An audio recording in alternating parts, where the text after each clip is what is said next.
Fuck.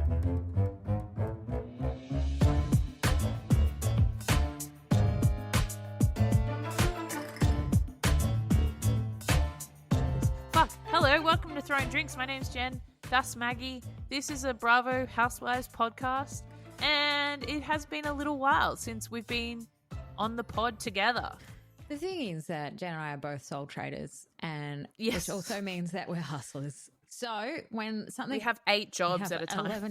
11 to 15 jobs at all time. Majority of them is just figuring out when or if we're going to get paid or we can do this. Yeah. So it's just delightful to have you back, Jen. I'm excited to be back. I'm excited to see you. We did one with my husband. That was weird. Yeah. I did one with Miranda, which was great, but also very serious. Yeah. We really got in the weeds. Well, Ben and I kept forgetting we're being recorded, and it just ended up me telling him stuff that I would tell him normally. Like I broke the news that the local La Porchetta is shutting down, which is I did hear about that. Yeah, the original. That made news in New South Wales. So La Porchetta is in New South Wales. I think there was one at some point in New South Wales. I think it was regional. I don't think it was in the city. Interesting. But we have our own La Porchetta, which is a Porto, which is a Portuguese burger. We have a chain. Porto. We have a Porto, and the Porto of my childhood has closed down, a Porto Newtown, and they closed down without any notice. And it's like a really big Porto. We have a Porto. That's not a thing. Yeah, that's like it's you saying, thing, oh, but then Sydney it moved to Pizza Hut. Yeah, that's not a Sydney It's like how thing. Perth has like Zambrero or whatever, but it's in other states. But a Porto originated in Sydney. That's why it's called the Bondi Burger. Oh, is it? I thought that was Betty's Burgers. It's set on Bondi Beach. Oh, okay. Yeah. I want to know where grilled came from. I don't know. I thought maybe that was like, remember Burger Fuel? I thought that maybe it was just Burger Fuel in a different hat. I remember having it when I was at I went beauty school college in 2005. So it's been around for a while. I had it on my 18th birthday, but I also will never eat it again. Why? Because we had a horrific landlord recently, not the one we're in now. They're very nice. And he worked very high up at Grilled. And the worst thing was we found this out because I think landlords think you don't know who they are. They think you like... They don't think that you have their contact detail even though it's on the lease. I know. And they don't think someone like me would do at least a 3-hour deep dive into their finances and their family and all their social media. You can pull their tax records. Yeah, it's so good. This guy literally was so thick. He had a private Instagram account but had left open who he follows. So have you seen those people? So he hadn't cut off access to who he follows, but you couldn't see his pictures. And I don't know, I'm pretty sure he's married, but who he follows was like big ass titties in Thailand, like Hong Kong babes, like hundreds of them, but then like Beaumont tiles. Fucking hell. Because he was a house flipper as well, I'm pretty sure. Yuck, of course. And then there was like photos of him and his son like downing tinnies together with the tats, and like it's weird. Landlords think that you don't know as a renter who they are. Yeah. I told you about how I went through a whole thing with a landlord a couple years ago where they tried to like take the entirety of my bond. What? And I figured out that because basically they tried to take the entirety of my bond after they evicted me. And I had professional cleaners through the place and all this stuff. Like, I know that was left in good condition, right? But they were like, no, look, you left this drawer full of Le Creuset fucking pots and pans. And I'm like, oh yeah, sorry, I'll go and pick them up now. And they're like, well, we're going to take your whole bond for that. And I'm like, you're not going to take my whole bond and like $1,500 worth of Le Creuset. Like, let me come pick it up. That's a good deal. And they're like, yeah. And they were like, no. Like, we've already done the exit report, blah, blah, blah, blah, blah. And I figured out that the exit report wasn't done on the day they said it was. They'd backdated it, but they'd actually done it like a month after they said they were going to do it. Oh. Anyway, but the real estate agent was trying to keep all this dodgy. I figured it out because I was looking at metadata and shit. Like, I'm a petty bitch. Like, I can get into it. And so the real estate agent was kind of trying to run all this subterfuge and didn't want her client to know that she'd kind of been pulling some illegal shit. But I had his fucking ABN and his business number and stuff. So I pulled his tax file, found his business contacts, and then just sent him like copies of everything she had sent me that had been like falsified. Like, they had meant to have told me before I moved in that the building was covered in flammable cladding, but they hadn't. They told me just like hate, like from the get-go, illegal shit. Oh my God.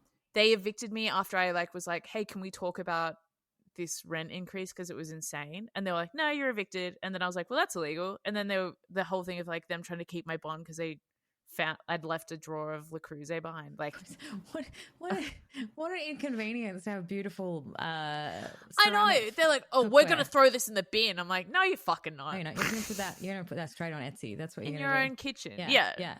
Oh my goodness. Anyway, but because like you can just pull people's ATO files. You can. That's the hack of the day. Pull the ATO files. Also, there are number plates. You can look up the number plates. I mean, it sounds pure psycho stuff, but when the problem is that, like I said, like genuinely, we have a really lovely agent now and absolutely no issues with the owner. And I'm not just saying that, but this guy, I think it's the people. Like the owners who have like one investment property, from all the stories I hear, are the hardest to deal with because there's so much at stake for their ownership of this. Like which we just got like a rental just completely jacked up, huge amount, and we fought it and won. And it did not sit well with this guy. And he did everything he could to make life hard for us to get us out of there. And it got to the stage where I'm like, this isn't a fight I want to fight. I don't want to fight this fight. This isn't a fight I want to fight. Like, fine, I'm just going to leave. It's just someone said this to, the beautiful Zach Ruane said this to me once, and it stuck with me. And I hope he made this up because he just didn't get from Zach. It's not your responsibility to issue the karma to others. Yes. So if someone speak on that, Zach Ruane. And I think I was even talking about this, and I was like, that's such a release of thought, because you think, well, someone's done this horrible thing to me and my husband, and or whatever.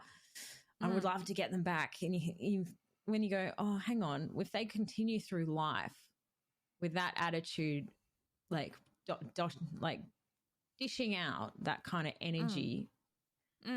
It's going to come back in a way that is worse, that isn't your responsibility to deal with. There's no way you can keep rolling through life happy and okay unless you're a sociopath. And there's a reason that they act like that to other people. Yeah. Yeah. And it's like probably not a great reason. No. Like, they're not doing it out of love and kindness to be like fucking people over like that. I remember once I had a landlord, it was during COVID, and we asked for a rent reduction because my housemate basically got put on forced leave, and it was when all of my entire tour for 2020 had been cancelled. So I was like, I have no money coming in. 2020 or 2028? 2020. Okay, sorry, I thought you said 2028 and I was confused. No. And the landlord was like, well, actually the real estate agent was like, actually your landlord's in financial peril themselves, so they can't afford to reduce your rent.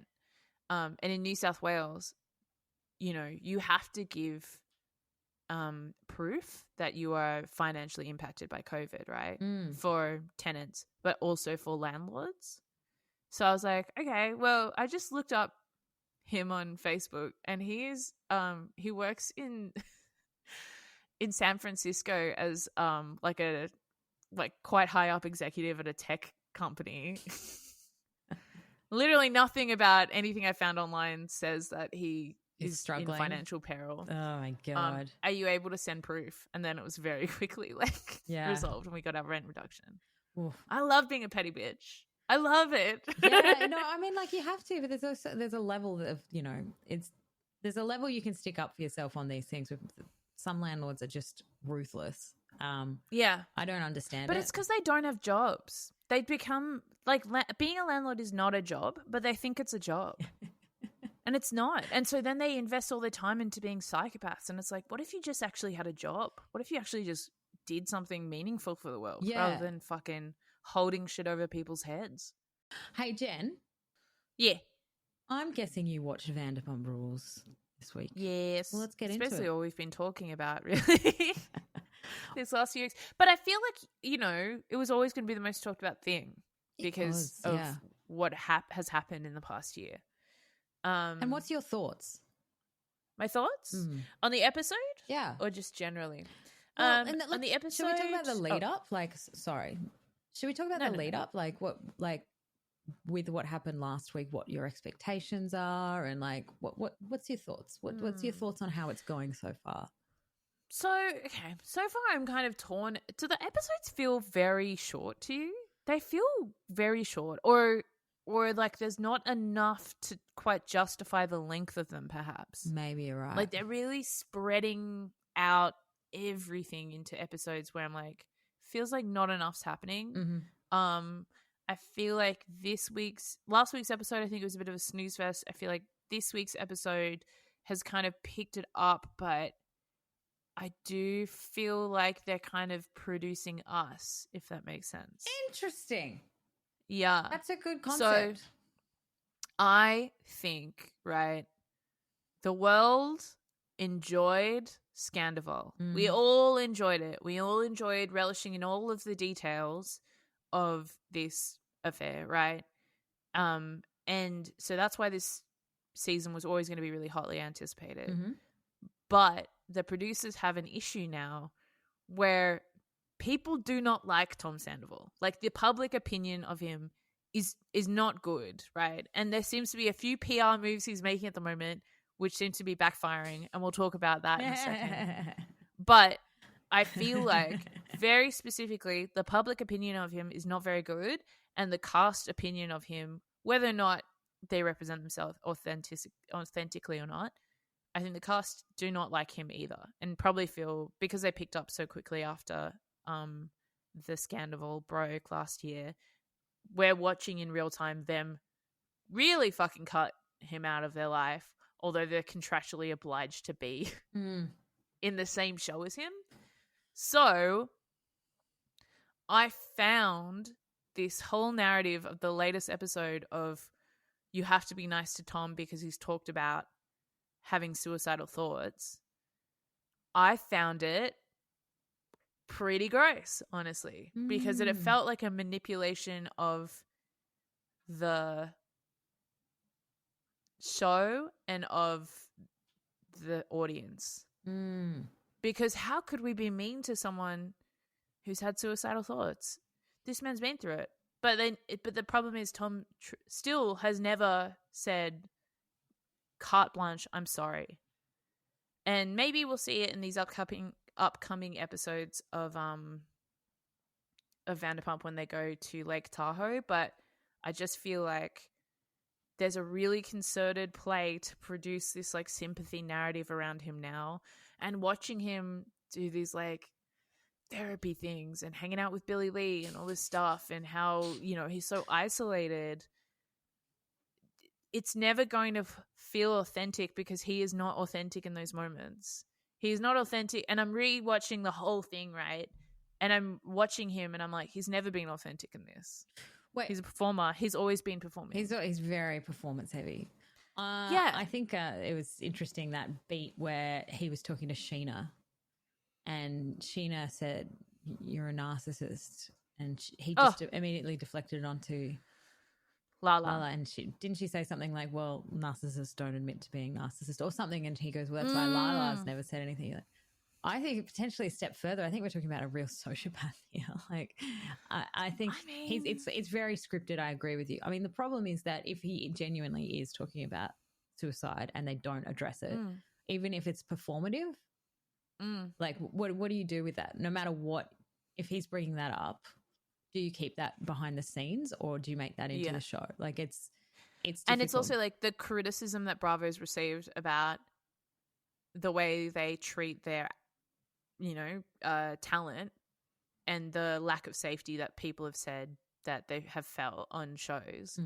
If they have talent, say on camera, I felt suicidal because of what's happened here, then the producers have a responsibility to step in and try and prevent them from harm. But also the producers actively profit from that.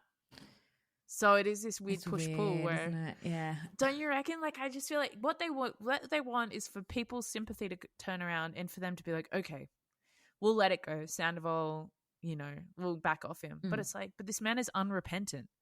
And that's the most infuriating thing. It's like, it's always he did that Vile Files interview a couple of weeks ago, and it was all about how Ariana still is like, benefiting, and Lala's made all this money from merch and blah, blah, blah, blah, blah. And it's like, man, like, it's just about fair. you. Yeah. And it's really money that's what I driven. think.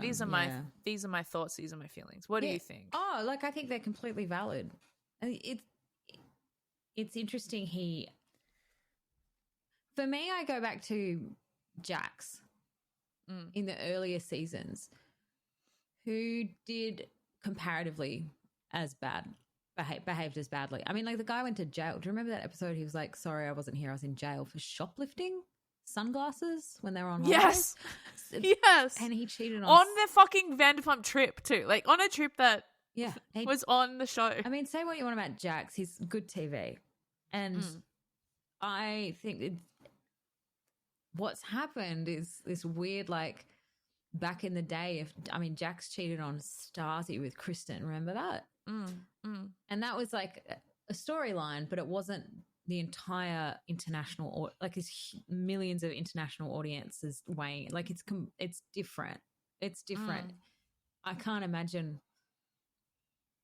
I think Stasi was no angel in some capacity. Like, her behavior was a bit bratty and stuff. So compared to Ariana, it's a little bit different. Where Ariana's kind of always been that ride or die cool chick that stuck by this weird kind of loser. I think also just the way we engage with reality TV is so different. Where I think there is like a language for this type of behavior now, whereas before, like, when Jax was being a fuckhead, like, recently I watched the episodes where Jax cheats on Brittany. Oh, yeah. With Faith. Yeah. There's more. Yeah, I forgot that. Yeah. And they're in a very, like, secure relationship at this point, and I think, like, and they've just shot, like, a TV show spin-off together where they go back to Brittany's family's farm in Kentucky and whatever. And he's talking about marrying Brittany and having children. And then halfway, or like at the beginning of season 6, we find out that Jax cheated on Brittany. And then we find out that there's audio of Jax talking about Brittany and basically saying how he doesn't like her and all this stuff after he's had sex with Faith. And I feel like when that came out, the way that we would talk about that is like, wow, Jack's a real root rat. Like, he's such a bad guy, and like, whatever will he do? Whereas now, I feel like if that happened, people would be like, what a fucking piece of shit. He's taken advantage. Like, there's a power dynamic. Like, it becomes more about discourse. You know what I mean? Yeah. Like, there's a power dynamic. He moved this young girl out to LA and then took her away from her family and is just like profiting off it. And there would be more analysis and all this stuff. So I feel like also Sandoval is kind of like a victim of the of time. that. Yeah, of the times in that yeah. we have like harsher views towards men behaving like this in public. And I feel like that's probably why he constantly, like, when James is like, are you sorry for the ultimate betrayal? And then he brings up James sleeping with Kristen. Yeah. I mean, 15 years later or whatever the fuck. I think I don't understand. I think you're right with the pacing of it. It's like they're just trying to like either spread it out because something's about to happen, or just like turn, like, what do you do with a whole group of people who don't like each other? In the housewives world, you'd get rid of the one that simply no one wanted to spend time with, right? Yeah, you put them on pause. Put them on pause. In this, like, it's really difficult. I think they're doing a good job with what they've got in a way, but it's one of those ones where I think it would have been way better if instead of creating the Valley, they'd brought those characters back in. Like, they were pumped, and Jackson, Brittany, and Kristen were pumped and ready to go when all of this went down. Very strange move not to bring them in. I know, like, I don't think Kristen didn't leave because she did anything wrong. No, she got fired because she did something wrong. So after Jax cheated on Brittany with Faith, off camera, Stacy and Kristen. Oh, that's right. The call. Yes. Called the police to implicate Faith in a robbery that she had nothing to do with. That's right. And they found out that Faith came forth during the Black Lives Matter movement with all the media. Yeah. No, you're right. You're right. I forgot Kristen was in on that. I thought it was just Stasi. Well, yeah, no, because it happened off camera, and it was a thing that like Stacy joked about on her podcast. But then during Black Lives Matter, Faith did an interview being like, "This is what it's like to be the only person of color on an all-white reality show." It's still all white. That's the it's more white than ever. I mean, like they've got like what's his name? The friend of Sandoval who was having dinner with the designer. Andy Kyle, was it? Chan? Kyle Chan. Kyle Chan, yeah. Yeah. That's the diversity in the whole thing. Yeah. One friend of. And I guess Brock is not. Billy Lee's trans, so that's diverse. Can we talk about that weird bath scene?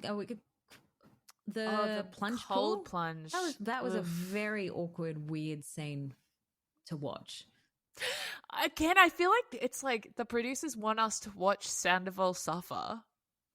Yeah. But then, like, it's not redemptive.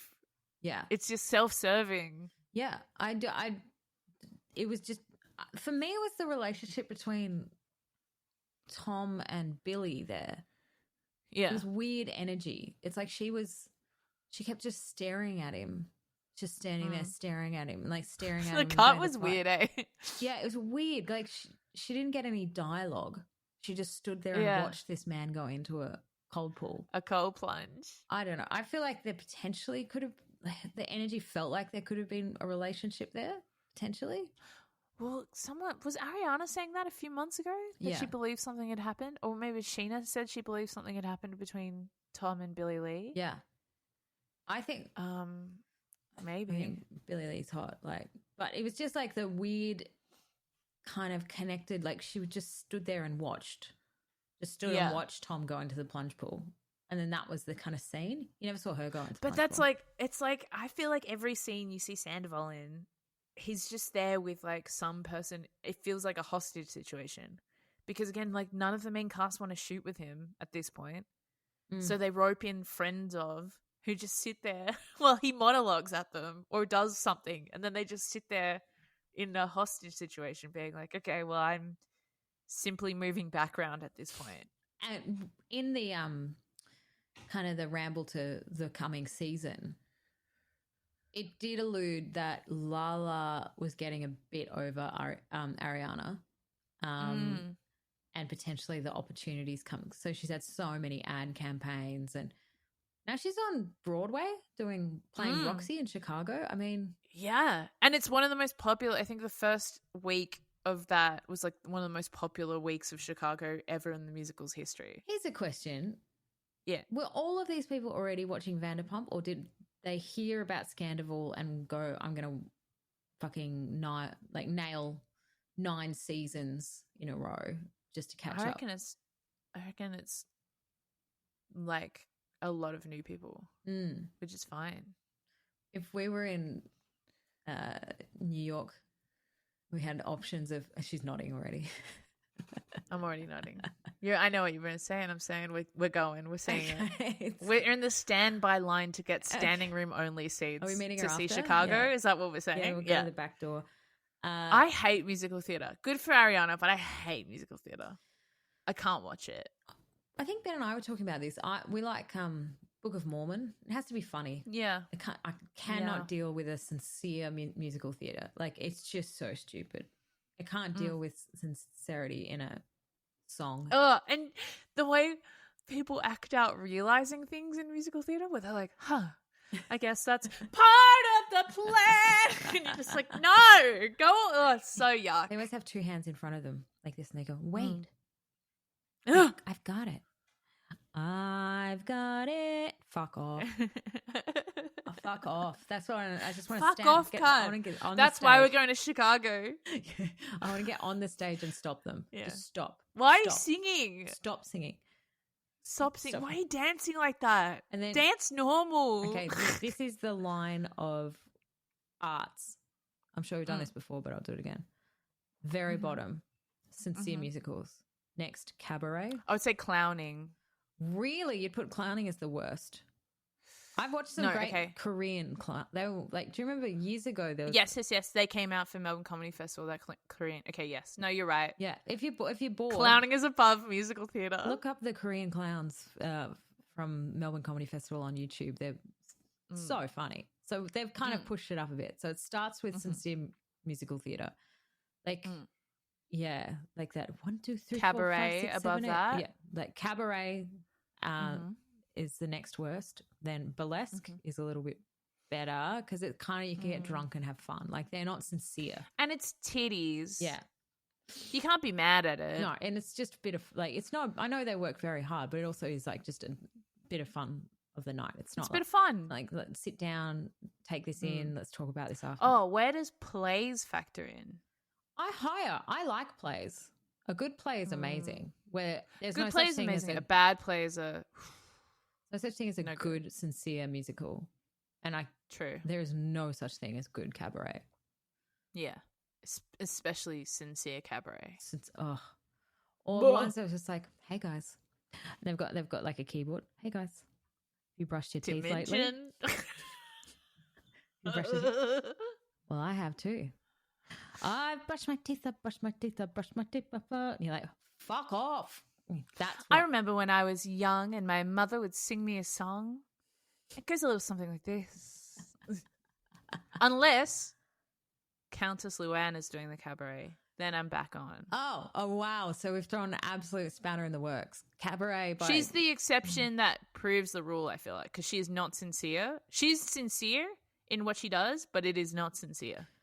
Yes. She's tongue-in-cheek. Yes. But, you know, I reckon... Oh, actually, another one. Who is that fantastic... She's a stand-up as well. She's got she's quite tall, bigger lady with blonde curly hair, and she's got that TV show. Bridget. Bridget, yeah. Oh, I would say she's more musical comedy though. See, that's the line, isn't it? There's cabaret and then there's musical comedy, which is hard because there's some really good musical comedians. Like I love David Adoy. I always will. That's a good musical comedian. But he would never be caught dead doing cabaret. But is he cabaret? What's the line? What's the difference between David Adoy and cabaret? I feel like his whole background is his father I think is like a really famous jazz musician. Bridget Everett was the other person we were talking about. Bridget Everett. She's great. So I feel like what he is he's a musician that is funny and has gone into musical comedy. What about Fly the Conchords? What would we say they are? Definitely musical comedy. Musical comedy, but not cabaret. Not cabaret. So it's cabaret, you all have like a little table, you sit in, you have a glass of wine and you watch someone play. I reckon cabaret is people don't realize you're being laughed at. Mm. And musical comedy is people, you know that people are laughing at you. Laughing with you. Yeah. Interesting. People are laughing at you, that's cabaret. People laughing with you, that's musical comedy. When's your 40th? I don't know, like 6 years maybe? I'm going to organise a night of cabaret for a woman who doesn't like cabaret. And everyone has to come and it's like at least 11 cabaret acts. Oh my God. And they all do you watch sing a song about you? Don't like that. Don't like that at all. Do you watch RuPaul's Drag Race at all? I don't. I'm the only person in the world. Okay. I'm too overwhelmed. It's too much. It's too like it is a lot. There's a lot. But when I do watch it, I enjoy it. Yeah. There's a moment in the later season, right at the beginning. So if you haven't watched it, spoiler, but it's also like in the first couple episodes, I think, where there's a very earnest drag queen called Megami. And she comes from the cosplay world. So she's kind of seen by the other girls as not a real drag queen because she doesn't perform as such. She's like comes from like she's just good at creating costumes and makeup and stuff like that. Anyway, they have like a talent show at the beginning of the season, and she does a very earnest song, and the whole time there's no jokes or anything, and the whole time there's a easel on stage with a something that's covered up, like a piece of paper that's covered up, right? And then she unveils the easel and it says protect queer art, and then she holds up like a really shitty polyester queer flag, like a rainbow flag, and that's the end. Oh no.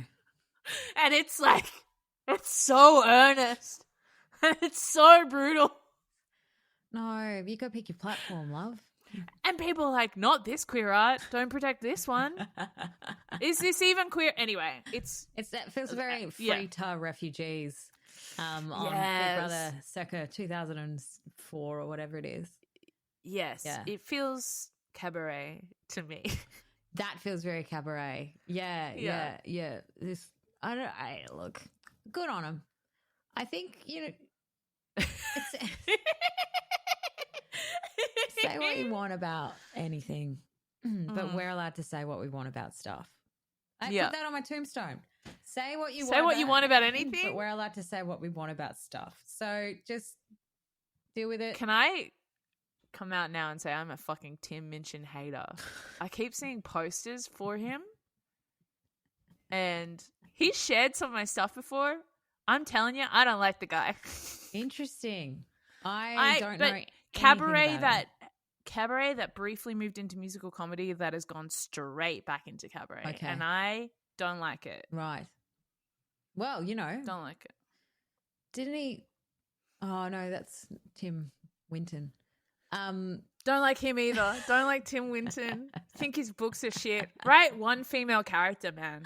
One fucking female character that actually seems like a human woman, Tim Winton. That's my fucking challenge to you, cunt. Yeah. Oh, well, I read the whole of Clout Street, and that was the last book I read. I finished reading. I've finished no it. more. I said, I'm finished reading after that because I didn't get it. Gosh. I didn't get the whole twist. I had to get someone to explain that to me after 400 pages. Look, I've been to Perth. He's really into it. I was recently there. Yeah. They need to have someone. Do you know what? There's so much grants. There's so many people getting grants over there and help. Like you could be the best in your field over there, no matter what you do. If you're if you're really good at mosaics, or no, if you're like okay at mosaics, and go over there and start being like, look how good I am. That's will the claim guilt, and be like, this is the best mosaicist. That's the guilt of the arts community. Like they've made so much money from like stripping the environment for fucking mining that like we've got to do something to make us seem like we have something to contribute. Yeah. I mean, I love the beach. I want to move somewhere where the beach is, some weird like that. Beach, we spent a couple of days at the beach. It's just astonishingly beautiful over there. Oh, it's gorgeous. It was crystal clear. It was 30, nearly 40 degrees, which everyone was complaining about over there, but I was like, no, bring it on. Yeah, loving it. And it was crystal clear water. And I was so happy. I'm never that happy. I'm actually quite a surly woman. But get me on the beach and I'm like a little toddler. I just love it so much. And so I can understand why people live there, but it is a very long way away. It's like 4 hours. I like Perth. I just think they should be held accountable for Tim Minchin and cabaret in general. I think what they've done, them in Adelaide. They love the fringe festivals. They love cabaret, and it's like it was a you're the only ones. Do you know what? It wasn't cabaret. It was circus when I was there. Everything was circus. I mean, like in fairness, there's some cool shit, right, that people can do. But I swear, every show was circus. Like everything. There was no comedy. There was us and Ben, me and Ben. Greg Larson was over for a bit. I know Damien was over, but they've just kind of ditched luring and comedy in and done just straight circus and cabaret there because that's apparently that's just what the people of Perth want. They're like they wake up January 2nd and go, oh, I haven't seen a circus for a while. Yeah, it'd be really good today if I saw two like strong men balancing on each other One got a glass of milk in the hand, and then we all clap. That's what I What really I feel want to like. see, I want to get up. I want to drink a $6 flat white. I want to drive 15 minutes across the city, barely populated, into the CBD. I want to see a very muscular man who has I want to be in close quarters with him. I want to smell that faint BO smell that has come from wearing the same costume for months. I want to see him do a flip over something. That's what I want to see. Yeah. That's why I'm here. Before I go on FIFO for another 2 months. Interesting. I would like to know if there's any listeners out there that know anything about Perth fashion. I saw no fashionistas when I was there. You know how no matter where you are, Adelaide's got good fashion. It's a student town. Yeah, and they've got they little boutiques, and a lot of really good designers come from Adelaide. It's very chic.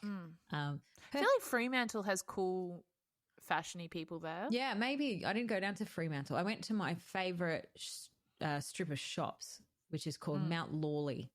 And I love Mount Lawley. Yeah, it has the cinema there. And when I went there a couple of years ago, it had so many really nice boutiques, like really with Perth designers and other Australian designers and stuff. All gone. Just one. Only one left. Really? And I got this earring. See? Do you like that? Oh, beautiful. Up in the top of the ear. Yeah, because I went and got gorgeous my teeth x-rayed, and I had to take out my earrings. Oh. And I lost them. Oh, no. Got old teeth x-ray. We should probably talk a bit more about Vanderpump. Yeah. I feel like we've donated a lot of time to shitting on cabaret. Oh, wait, hold on. Finish the hierarchy. Okay, so where we got we're starting with sincere musical theatre, sincere cabaret, then tongue-in-cheek cabaret, and then burlesque, then plays, then improv, then stand-up. Yeah, this isn't musical. Right. Like, I know we've included musicals into this, but I don't know enough about. Maybe like where does circus sit on that? A lovely day on the green at the top. Yeah. You know my feelings on a day on the green. You love a day on the green. Where does circus sit in that hierarchy? I think circus sits above potentially burlesque because it's entertaining. You're like, whoa, how are these people doing this stuff? That's true. There's enough of different things in circus. Yeah. It changes every 5 minutes. Like, you're not stuck with one woman / whoever on stage. Circus. So definitely sincere musical theatre, sincere. This is from bottom up. Sincere cabaret. No, I think just cabaret in general. Yeah. Circus, musical comedy, improv, stand-up. Day on the green. Day on the green. If anyone out there knows any more than Day on the Green, any more about it, let us know. Can I share with you Okay, about what on Day on the Green? Day on the Green. No, I'm just all festivaled out. I had 20s full of festivals, full of being outside, watching stuff. But now in my 30s, I just want to sit. A nice bottle of wine, get some sandwiches. Wear a nice dress. I want seating. I want seat numbers. I went to a seating concert. Sorry, just quickly recently. It was Harry Connick Jr. Oh wow! And it was all seated, and it was very strange because you're like, do we dance? Do we even wiggle? Oh, that's true. Yeah, they do that with rock concerts in Sydney Opera House, where it's like seated. It's weird, but rock. I think it works for some. Anyway, what I'm saying is, I want indoor venues. I want seating options. I'm sure that we can get seats at Day on the Green. I've got those little fold-out chairs that sit like the beach ones. Yeah. We take them to the outdoor cinema. So going back to Sandoval, right?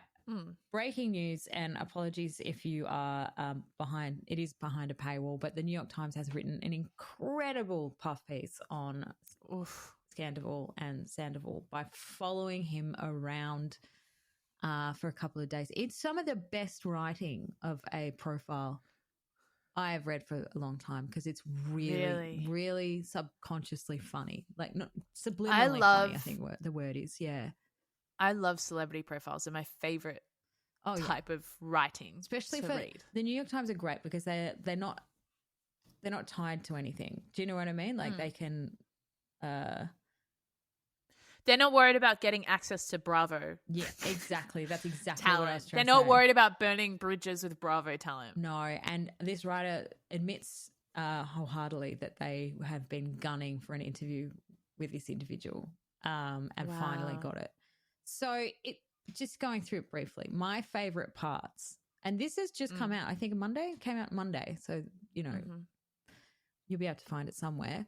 My favourite part is how not only they're profiling Tom, they mention his PR crisis person. That's my favourite character in the entire article. Love it. So his PR crisis person, which I think is called Riley, they mention and say that this person is 24 and pretty much just a massive fan of Tom Sandoval. Great. So every time he says he's not correcting him or steering anything, Tom, on any path, but saying just being asking questions about Vanderpump Rules the whole time as they're trying to interview. So it's very good. I just want to read you a bit. So in the timeline of the article, they get access to Tom. So the writer shows up to Tom's house, basically profiles how this whole thing went about and what he's been dealing with and what Ariana got. So all the deals, all of this, and he really didn't get anything, and this is the reason he's speaking out. Yeah. And so they have that interview, and within that interview, he describes the situation as similar to O.J. Simpson and George Floyd. He describes his situation as Sandoval, and that's atrocious. I think in his horrible way, he's trying to say how big it was, as an event, which is also completely unfounded and how publicly polarizing, I guess. Yeah, but those two examples are not the examples you pick. No. So you pick maybe U2 preloading their album onto the iPods. I feel like that's comparable in the level of hatred and brand damage. And as he says it, the writer says that his PR person is texting furiously from the corner. Oh, gosh. The next time they go to meet up gets cancelled, and it keeps getting cancelled.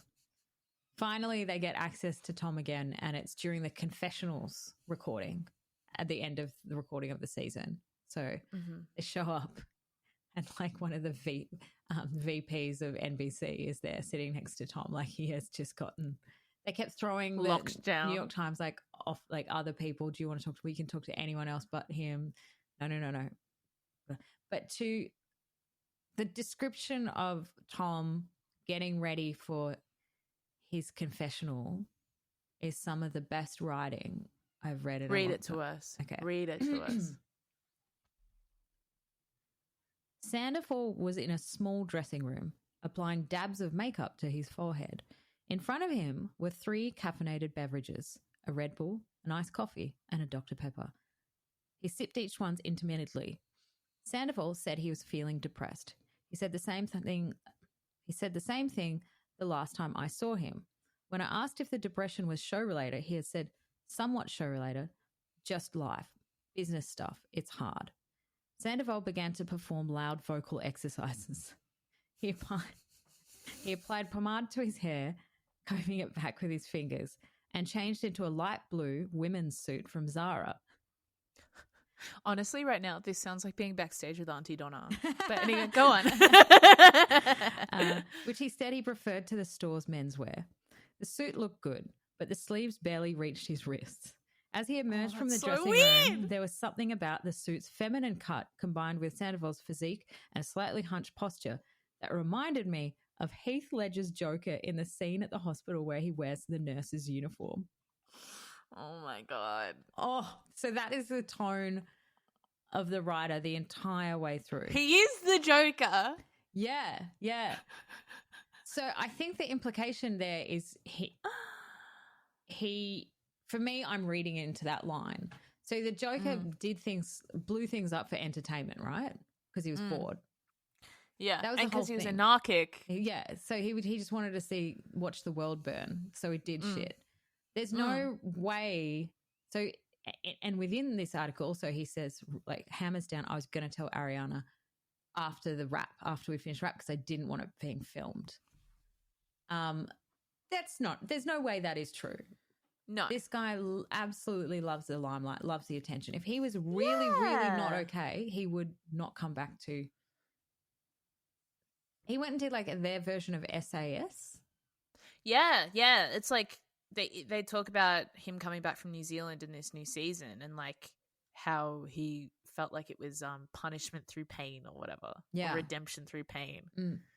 Which I don't know. And he made a little quip about saying that I think the writer must have asked him, do you think you would have been offered to be on that show if this hadn't happened? And he said, I would have been on the show, but I wouldn't have been on the billboards. Do you know what I mean? Like it's just interesting where he goes from here. It's a great article. It's really long. It's really in depth. And also, if you don't mind much about the Sandoval, it's a really good explanation of what has happened. So he's already issued an apology. About the George Floyd stuff? Yeah. That's like basically the same day that the article came out, he he issued an apology saying that my intentions behind the comments I made in the New York Times magazine were to explain the level of national media attention my affair received. The comparison was inappropriate and ignorant. I'm incredibly sorry and embarrassed. Oh, so he can apologize. Just not to Ariana. I think also like that's the kind of thing Bravo could be pushed to fire him with, and he knows. I mean, they fired. Like, it's not the same. Obviously, targeting a black coworker and invoking black trauma to make your cheating scandal seem insignificant, but like, yeah, he's a liability to them. I wonder how much goodwill he's going to get from this latest season, because it just seems like so far the stuff I'm seeing. Because did you see he did a shoot with Interview magazine that's just come out? No. Oh my God. What did he say? Okay. What did he say in this one? But the thing is, we don't want him to go away because he's so like the entertainment value is there. It is good content. Yeah. But then it's also like, if this is genuinely making you feel suicidal, maybe you should step away for a bit. Yeah, exactly. Why are you doing profile pics in the biggest newspaper in the world? So I'm just going to show you the picture. Oh, so he's standing there sucking on a fork. Yeah, topless. Yeah, with a gold chain around his neck. Can I read you the caption on Instagram? It's so funny. Please. Emerging heartthrob and Vanderpump Rules supervillain Tom Sandoval shows off his sweet side for our March issue and samples a series of grocery store cakes from his favourite LA hotspots. So first of all, he's not an emerging heartthrob. The man's in his 40s. That's not emerging heart. That's like the definition of not an emerging heartthrob. And it is videos of him just taking photos. 5. What do you think this cake is going to taste like? I think it's going to be tart, sweet, and fluffy. How much do you think it costs? $30? Oh. Eat in this corner. Should I do that? So it's him topless, just eating cakes. Various cakes. I wonder, right? There's got to be some chicks and guys into that, like, or whoever. Oh, no. Oh, I don't like that. Licking a glass of cherry. It's yucko. But the best part of this is the comments. Can I read you some of the comments on his Instagram post? Yeah. So my favorite is the emerging heartthrob in the room with us right now? Someone else saying, did he pay you all to do this? Oh my God. This one Nathan pointed out to me. Did every other celebrity die? Was literally no one else available? And then someone wrote, did Billy Lee write this caption? Or maybe the emerging heartthrob was the friends we made along the way. Would you call yourself an emerging heartthrob? I mean, if like that phrase means nothing anymore, then sure. Yeah, I'm an emerging I heartthrob. reckon. Yeah. Breakthrough artist of the year. Breakthrough that's me. Heartthrob of the year. Yeah. I'm an Oscar buzzed breakthrough heartthrob. That's me. I don't know. I also just feel like of all the people, there are many good-looking men who will look good topless eating cake in LA. You know what I mean? It's a very generic thing. Yeah, but you're looking at it, aren't you? I am looking at it, and I'm reading the comments, and I'm sending the comments to people, and I'm laughing, and I'm living. It's working. And I'm dancing like no one's watching. I feel like also there are all those women and whoever who that's my it's like my new PC thing I'm doing. All those ladies, and then I women pause and whoever. That's me. I'm trying. I really am. You're very, very progressive. I'm such an ally. There was all Happy those, Mardi Gras. all those people who really get into like those. My dad's calling. Hang on, gotta call him back. Really get into the men in jail. You know those like when Ted Bundy was on trial and like representing himself. Yes, and he got like fan letters. All those and women that were like into him. So you know, there's a lot of people out there would think he's. People hate themselves. What about Schwartz? I think Schwartz used to be really good looking, like I thought, but he's like they're right. He's kind of dad body these days, which is fine. I actually kind of like don't mind a dad yeah, bod. I quite like a but dad he bod. was, I would say, the looker of the group. Yeah, and he just, I don't know, since his divorce, he just seems like. Do you know what I reckon? It's very hangdog or something. Drinking bloat. I think a lot of those reality TV stars get it. That drinking bloat. Did you see that he and Jax went to Montreal together? That's weird. Yeah, to do like a nightclub appearance or something. Just put Jax and Brittany back in. Like I don't know. I think they will. I think they're testing the water. I think so too. Well, I think that's the thing, right? Because they got pulled out because they had that homophobic pastor officiate their wedding. Yeah, they're still getting their own show. I mean, like. But that's the thing. I feel like Bravo's going like, well, I think racism's worse than homophobia at this point. Americans have very short memories. That's very, very short memories. Like, do you remember when everyone was against the Golden Globes? Yeah. Look at it now. It's back exactly how it was. Yeah. Oh, I feel like it's definitely lost a bit of its buzziness, right? I don't reckon. I reckon everyone's forgotten. Everyone's like, I mean, if it's everyone's still showing up to it, right? Yeah. So they've gone, look at the diversity in that we've done now. Now it's back to normal, but still all the people that won were not all of them. Did Divine win a Golden Globe? I don't know. She won a BAFTA. I know that. Yeah, she was great. I saw that. Yeah, I God, really liked her. Holdovers is so good. Holdovers was great. I've watched all of them except for the Zone of Interest, but that's not out yet. That's out today, I think. I think it comes out this week. Yeah. Right, well, I want to see that. We won't go into that on this podcast, but yeah, I've managed to think I've ticked off all the best haven't picture seen noms. Past Lives, and I haven't seen. Jen, I know. that's the I'm best not one. ready. I'm not ready. It's not I'm sad. too sensitive. It's not sensitive. It's It's not beautiful. sad? It's a beautiful love story. Okay. No, I wanna I see think it. it was not sad at all. I didn't cry. I was really moved, but it's really beautiful. Is May December nominated? Might be. That's the one about the teacher, wasn't it? Yeah. Julianne Moore and Natalie Portman.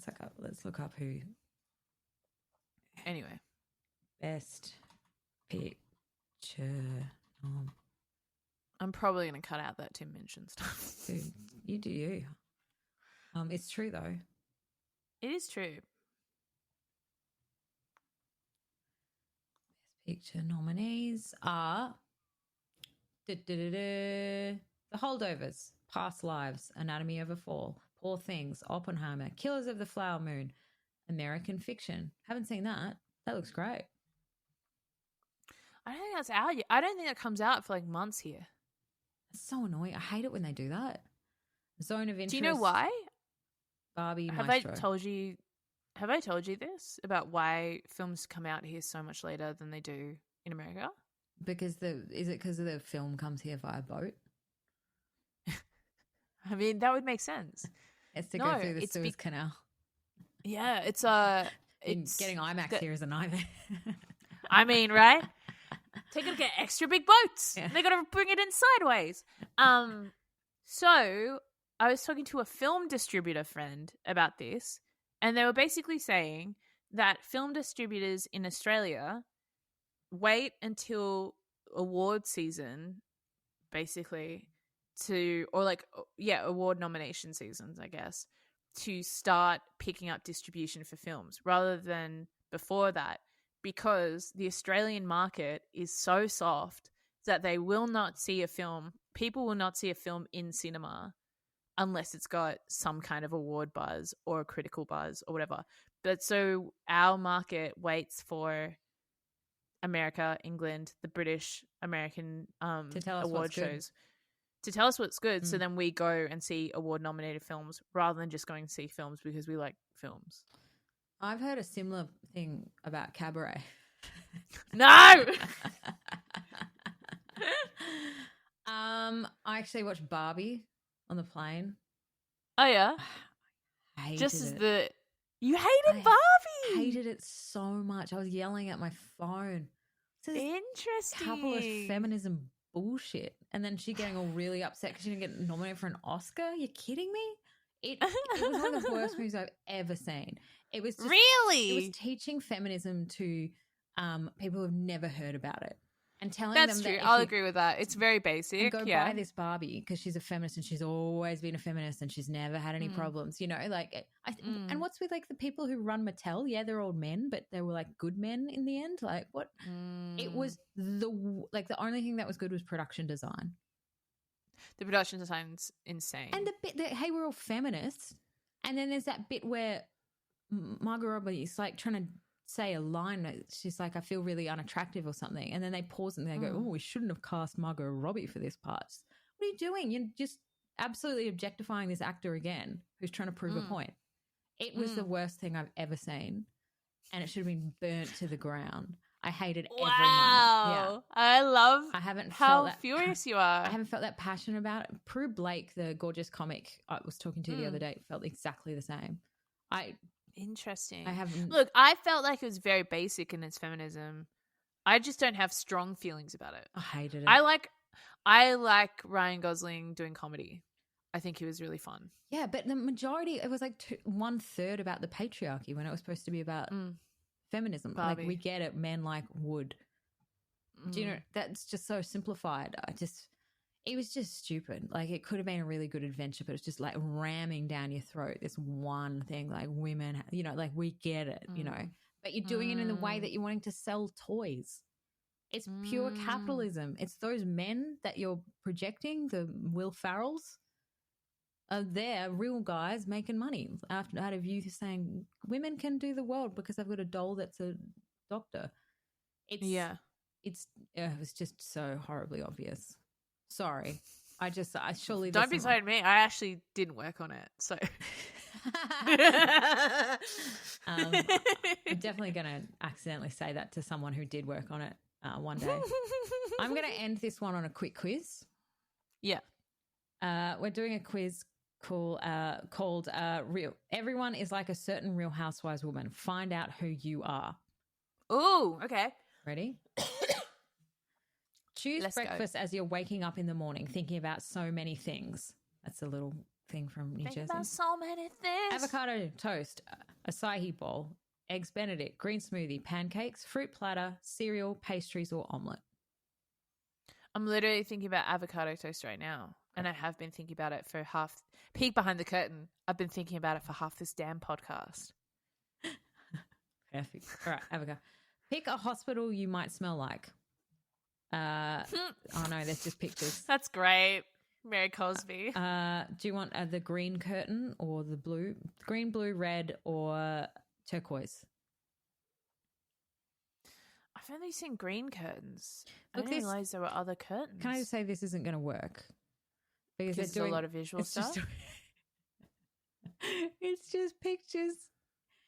Pick a family van to take a train with. Yeah, I don't know. Pick a closet you want to share. Pick a wine glass you want. I've just chosen one with just pictures. There's not one question here except for the first one that this poor intern at BuzzFeed has put together. If you're in BuzzFeed, okay, okay, here we go. What will a creepy dinner guest say in your future? Ready? Okay.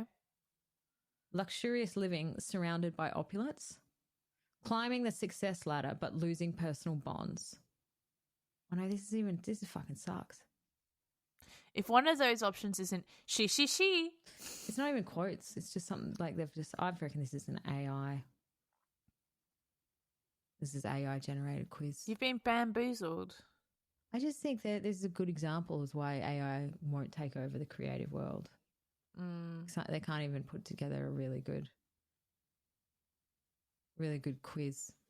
Or maybe they will because humans can't scroll down enough to realise that this wasn't going to work. Jen Fricker, what's your thoughts on what just happened? I don't know. I'm trying to figure out a way out of this so we can end the podcast on. All right. We'll see you next week. Wait.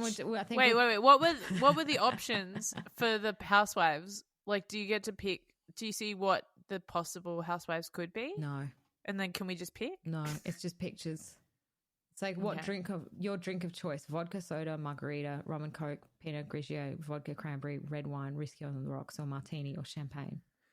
Well, there's so many options. I know, so many options. 4. They didn't really think. They've done badly. Well, look, I'm coming down to Melbourne for Melbourne Comedy Festival. Please come see my show Forever. It's at the QT Melbourne, first 2 weeks of Melbourne Comedy Festival. You're directing some shows, Maggie. I am. I'm directing Ben Russell. Mm-hmm. And we just got rave reviews in Perth. Whip, whip. Not lying, sorry, I'm becoming more American. That's what they talk like. People need to know the credits. The beautiful Bronwyn Cuss, who's over in Adelaide killing it. She's just opening for Mel Buttle at the moment. And she's also doing her show. And also the delightful Prudence Blake, they're all very different. And Prue is starting her run in Adelaide in 2 weeks' time. Sick. Yeah. But they'll all be in Melbourne, which will be great. Come see any of those shows. Maybe see Jen's first. See mine. That'd be nice. I'm only there for 2 weeks too. Don't be one of those people that's like, oh, I thought I'd come, but it's not on when I want to go. It's on when it's on. I'm going to bring down a we can do a meet and greet bottle after. of... We'll do a meet and greet, yeah. I'll bring down a bottle of LVP sangria that we can try. Oh, amazing. We do it on the pod together. Don't you think it'd be nice? Share a bottle of sangria. I don't think it'll be good. No. But it will be content. And, take it easy, guys. Don't stress and, worry about stuff. Don't get a rash all over your body. Jen's got a rash. Like old Frixie. I've booked in for the dermatologist tomorrow. Hot tease for next week's episode. What's my rash? Let's find out together. Well, I'm all like, I've had to cut out caffeine because quitting nicotine, you get like really bad agitation. And caffeine on top of it's been a nightmare. Mate. Been like a little spider up the wall. You can't see me right now, but I'm pretending to be. She's twitching. Stay tuned for an explosive episode next week when we find out what's my rash and what's happening to Kyle and Mauricio as well. Oh yeah, fuck. And I was gonna say, and how's Maggie coming off nicotine and coffee going? We'll check in next week. See ya. Goodbye.